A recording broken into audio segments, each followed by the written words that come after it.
Hi folks, how's it going? Out here tramping through the freezing snow again, and I wanted to show you my stump fence that I'm pretty proud of.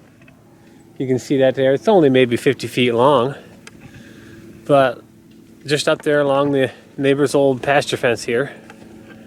Now I'm showing you that because we recently ripped all them stumps out, and just before that, earlier this spring, we cut all them trees down and cleared out the timbers. And that there was this whole area up here where the pigs are and over towards the garden all the way down to the roads. So it's about 115, maybe 120 feet by, what is that, maybe 40 feet? So that's quite a pile of dirt, really. It's a good quarter acre opened up right there. And that's going to be more crop growing. We're going to be planting fodder crops all on that side. So we'll be doing some grains like oats and wheat. We'll be planting turnips. We'll be planting fodder beets, sunflowers, and chicory and alfalfa. Just growing up, just a huge mix of animal feed. Start building up that soil up here.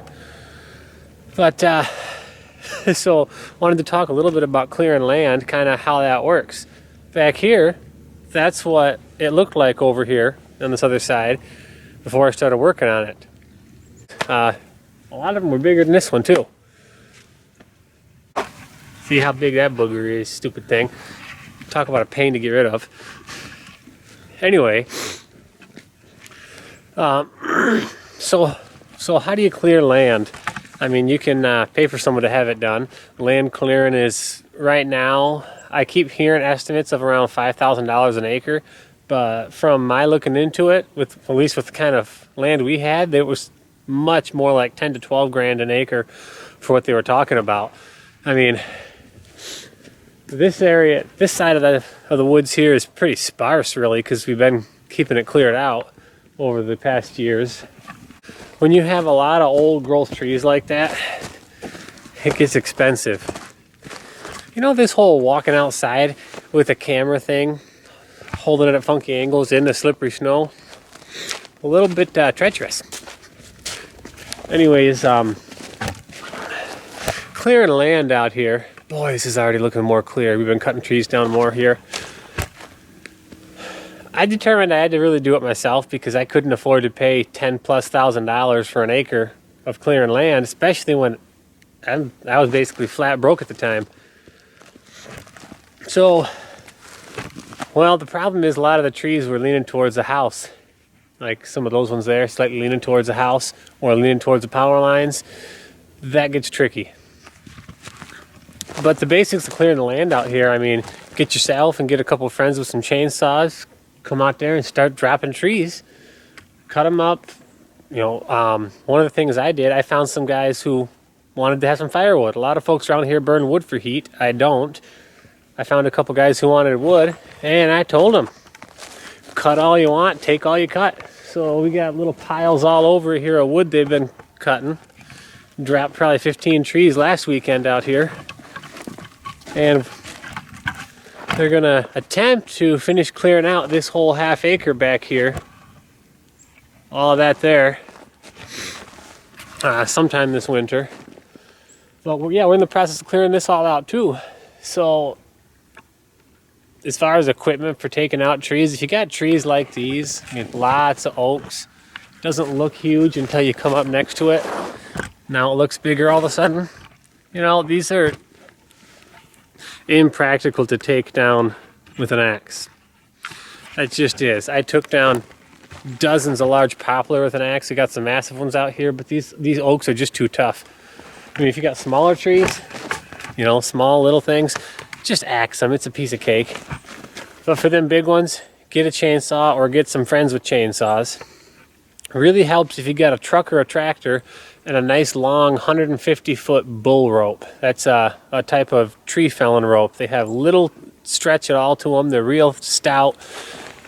Shimmy up there as far as you can. You can tie the rope up there and get a good pull with a truck or a tractor to help lean it maybe in a direction away from the house as you're cutting it, or cut it in sections and you can have the sections pulled off. That way you're not going to drop a tree on the house or the power line, which is what I did. Put 2 trees on the power line.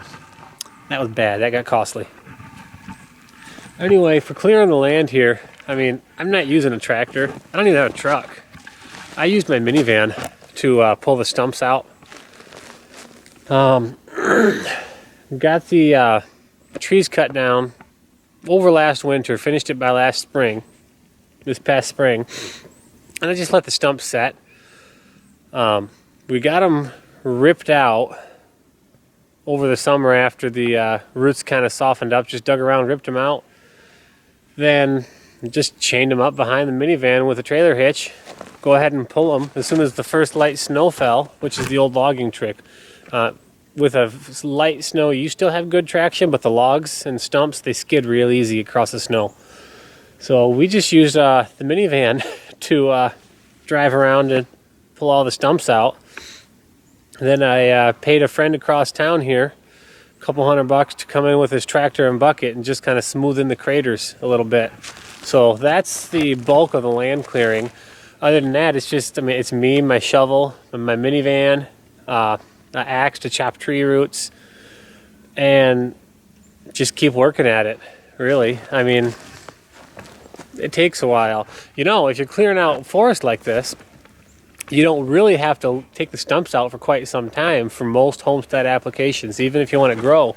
I could take all these trees and cut them down, leave the stumps behind, and I could just plant around them. I mean, even with like the little earthway planter, I could be planting through a lot of this area and plant around the stumps. I can go and plant anything by hand around the stumps, and after a few years, the stumps will be softening up, the roots will be rotting up enough that I can rip them out. One of the things that helps a lot with that is putting extra nitrogen in the ground. Nitrogen really boosts the bacteria in the soil that eat away at the tree roots and soften them up so that you can rip them out easier and get rid of them. So if you clear out some brush or trees, get a bag of urea fertilizer, the real strong nitrogen stuff, and just spread it around. A little bit on the heavy side, and that will help to rot out the roots and get those stumps softened up to pull out quicker. Also putting animals back here. Any animals that dig up, I've been talking pigs mainly. That's why I have pigs out in the front right now. They're helping find more roots. Clear the trees out and bring in pigs just because, you know, their short, stubby little legs kind of dig as they walk. They root around in the soil. They will kind of churn the dirt and bring up roots and stones, all kinds of stuff that was just sitting within a foot under the top of the soil. And after having pigs clearing an area like this, put pigs in there for one season, then you go through and you just pick up all the sticks and stones and tree roots that they pulled out, maybe do it again for another season, and then it's pretty much ready to come through, rip stumps out, and plant at that point. I am a big fan of leaving stumps in for a while, just because big stumps are insanely hard to pull out. I'm fine with leaving them in the dirt until the roots start to rot away, they soften up, and you can pull them out. If you have to pull them out, you're going to have to get some kind of equipment, a backhoe, a big digger of some sort, maybe a dozer, a tractor with a bucket maybe, or a fork to help you lift things up, something like that, because them roots are just insane, and you can't really, it's inconceivable to go around with a shovel and a pickaxe and try and dig up all them stumps and get all those roots out by hand unless you let the roots rot away first. Oh, look at that. J and R. See that? Jordan and Rosalind. Forever. That's me and my wife. I carved that sometime right after we got married. Wonder how long it'll last. That was probably the only tree I'm going to leave back there. Anyways, this whole front here, all the way down and all the way across the front of the road, was inconceivably thick with both tall, mature, old-grown trees and autumn olive and brush and all kinds of crap like that. It was a nightmare. But I'm growing crops there next spring. So it's been about a 4 or 5 year process of me working to get those trees felled and rip out all the autumn olive that was growing along the front down there for clearing that land. It's a humongous royal pain, but boy, I'm so happy it's done. That gives us now a full ½ acre in the front here for growing, there you go, for growing produce, growing some feed crops for the animals, but mainly produce. We want to do a lot more potatoes and onions and beets, mainly potatoes and onions for the farmers market, and try to get a restaurant contract for selling the world's tastiest potatoes. All right, well, I got to get going, so I'll let you go do your thing and I'll go do my thing. Catch you later. Bye now.